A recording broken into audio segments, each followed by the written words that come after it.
محمد وهبي يعلن عن مفاجأة كبيرة في لائحة المنتخب المغربي الجديدة ويفاجئ اللاعبين بهذا القرار. جوهرة مغربية جديدة تخطف الأنظار في الملاعب الأوروبية وتقترب من الانتقال إلى نادي سبورتينغ لشبونة، وهذه التفاصيل. يواصل الناخب الوطني محمد وهبي تحركاته المكثفة استعدادا للاستحقاقات المقبلة، وعلى رأسها تصفية مؤهلة إلى كأس إفريقيا 2027، وسط توجه واضح نحو توسيع قاعدة الاختيارات داخل المنتخب المغربي.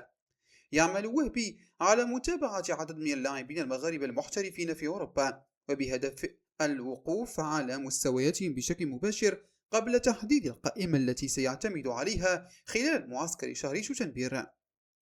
من المنتظر أن يقوم المدرب المغربي بجولة أوروبية خلال الأسبوع المقبل تشمل هولندا لمتابعة مجموعة من اللاعبين عن قرب، وفي مقدمتهم الموهبة الصاعد عبد الله وزان لاعب أياكس أمستردام.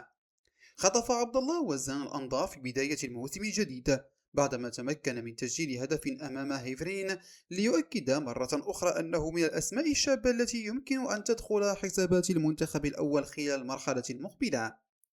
يبدو أن وهبي لا يريد الاكتفاء بالأسماء المعتادة، بل يسعى إلى منح الفرص لعناصر جديدة قادرة على تقديم الإضافة، خصوصا مع رغبتها في بناء منتخب يحمل أو يجمع بين الخبرة والشباب. وتضم قائمة المتابعة أيضا مجموعة من الأسماء التي تثير اهتمام الطاقم الوطني، من بينها سفيان الفوزي، عمران لوزة، سفيان بن جديدة، عثمان معمة، البكراوي، وأمين حريثة. تأتي هذه التحركات في إطار سياسة جديدة تهدف إلى توسيع دائرة اللاعبين المرشحين لحمل قميص المنتخب المغربي، وعدم حرص الاختيارات في العناصر التي اعتادت الظهور خلال السنوات الماضية. عبد الله وزان في الواجهة، أسماء أخرى تطرق أبواب المنتخب، ووهبي يفتح المنافسة على مصاريعها من أجل ضمان مركز في اللائحة القادمة.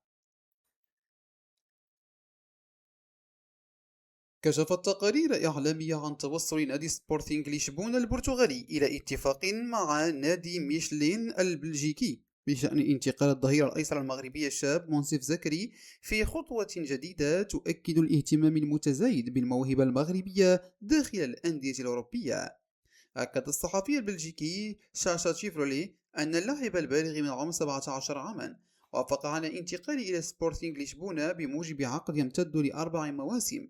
تشير المعطيات إلى أن النادي البرتغالي اتفق مع ميشلين على التفاصيل المالية للصفقة، حيث سيدفع حوالي 3.5 مليون يورو مقابل الحصول على خدمات اللاعب المغربي، إضافة إلى الحوافز والمتغيرات المرتبطة بالصفقة. يعد هذا المبلغ مهما بالنسبة إلى لاعب لا يزال في 17 من عمره، ويعكس الثقة الكبيرة التي يضعها سبورتينغ لشبونة في إمكانيته وقدرته على التطور خلال السنوات المقبلة. يصنف منصف زكري ضمن أبرز المواهب الصاعدة في الدوري البلجيكي بعدما نجح في لفت الأنظار رغم صغر سنه، وهو ما جعله محطة اهتمام أحد الأندية المعروفة بتطوير اللاعبين الشباب وتصديرهم نحو الأندية الكبرى. سبق للظهير المغربي أن حمل قميص المنتخب المغربي الأقل من 17 سنة، ما منحه تجربة دولية مبكرة وساهم في تعزيز حضوره على رادار الأندية الأوروبية.